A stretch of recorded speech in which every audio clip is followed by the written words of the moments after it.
Salutare! Astăzi vă voi vorbi despre noua aplicație Go Electric lansată de Kia. Această aplicație va explica cumpărătorilor interesați fiecare aspect al automobilelor electrice lansate de Kia.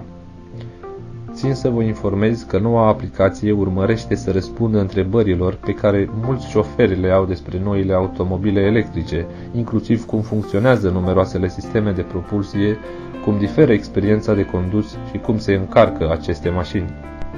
Prima versiune a aplicației Go Electric este axată pe crossover-ul popular 100% electric e-Nitro.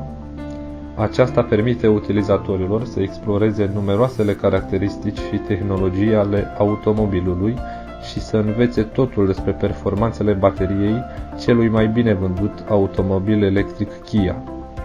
De asemenea, aplicația le permite utilizatorilor să își personalizeze e-Nitro-ul ideal și să creeze o vizualizare a realității augmentate a acestuia în culoarea lor preferată, folosind camera telefonului sau a tabletei.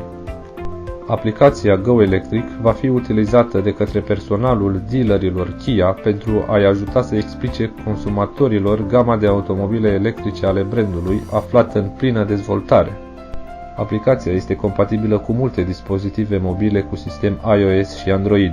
De asemenea, Kia va actualiza aplicația în viitor cu noi automobile electrice hibrid și plug-in hibrid. În plus, aplicația oferă o perspectivă asupra experienței pe care șoferii o au la volanul unei mașini electrice.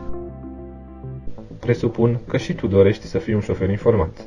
Astfel, te poți abona la canalul Șoferul Informat pentru a afla știri și noutăți din domeniul auto.